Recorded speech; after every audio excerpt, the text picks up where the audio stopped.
rakes. Grab a flat shovel in case we need that. What are we planting today, Mr. Spinach? We're at Dragon Farm in Albuquerque, South Valley, where high school students are growing a school garden. This is part of a movement to grow more fresh fruits and vegetables in urban communities. Okay, you guys, listen up.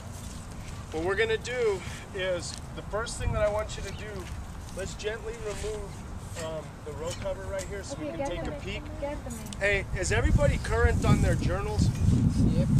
Okay. What we want to do is, let's start pulling these staples up right here and observe if we're having any growth rates yet. Richard Brandt is their teacher at the South Valley Academy, a charter school that promotes sustainability studies and service learning.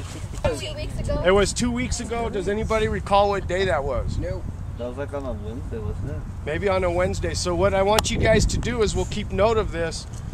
We came out here the other day when you guys were in that seminar with Miss Aaron and Rebecca.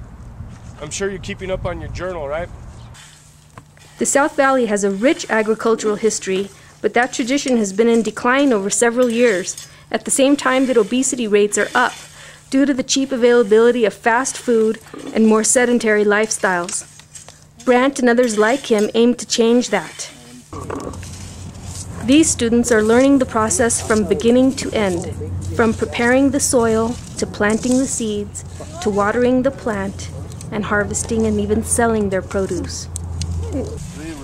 The school setting has everything necessary to make growing possible.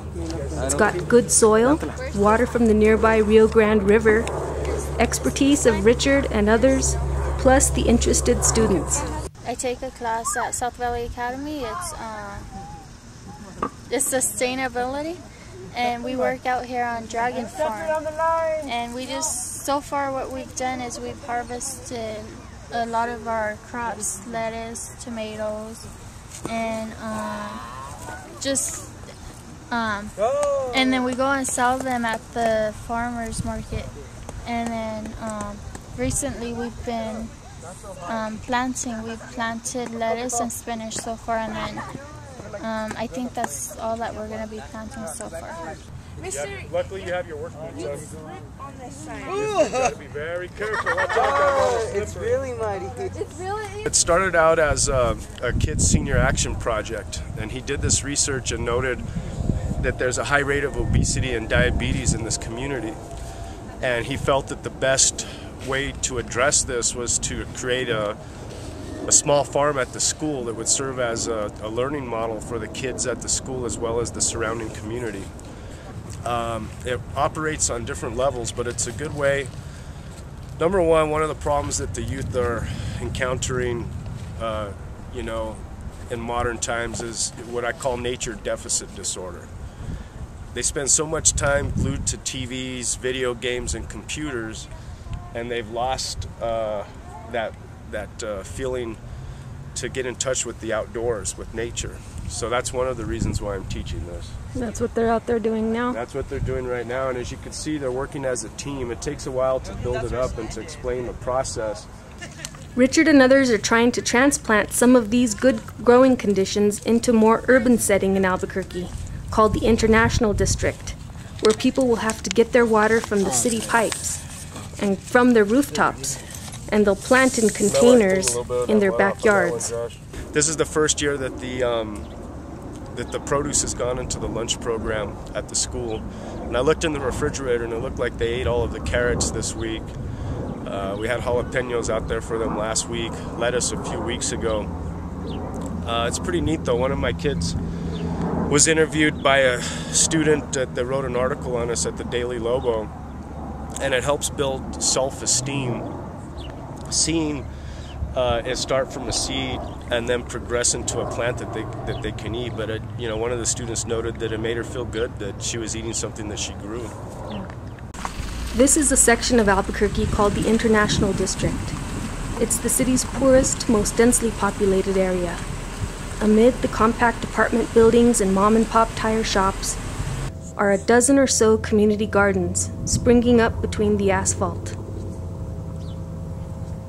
Matt Wilson is head of the Growing Project at East Central Ministries, which is pioneering the urban gardening movement in the International District and identifying ways to help residents get more support for their community gardens. The ideas have centered around making water and soil enhancements more accessible and changing zoning regulations that make it hard to garden. This was actually a project that was headed up by Moises and Richard Brandt out of through Achieve, and it's a functional art piece essentially. This is a rainwater capture sculpture. So the rain comes down here and ends up in this barrel, and then we're able to use the rainwater to water some of the flowers and other edible plants in our playground. So now we're in our demo garden, which is where our interns and apprentices, our youth, learn how to garden, how to plant, harvest, how to weed, the different aspects of planting a garden, and we use a pretty innovative gravity drip feed system, so it's a demonstration for that kind of technology as well. Growing gardens in densely populated city blocks requires a lot more support.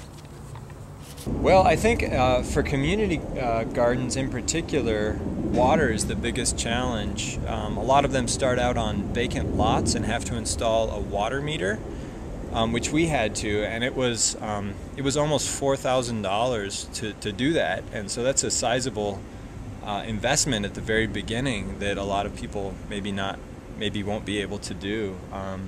Another thing is just the water rates. We have some friends at a community garden not far from here who are actually being charged the agricultural rate for water, which is higher than residential.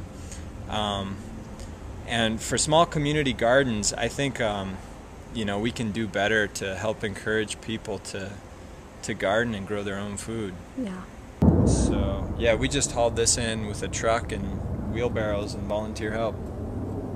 So you needed to enhance the soil because you're kind of sitting on residential land here that was probably just a bunch of construction backfill before you beefed it up, huh? Yeah, most places in Albuquerque are going to have some work on the soil, with compost or mulching or a combination of the two.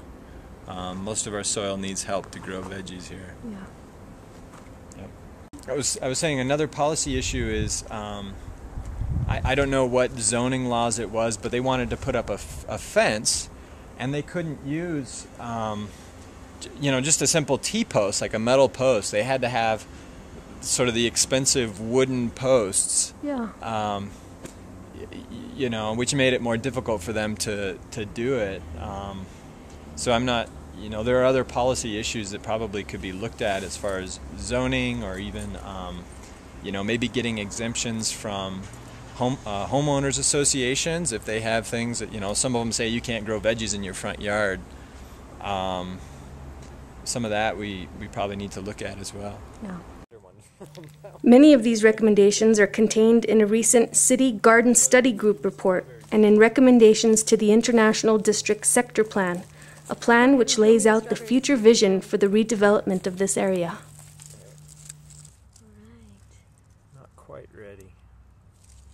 What do you do with all the food that you all grow? Most of it we give away or eat ourselves.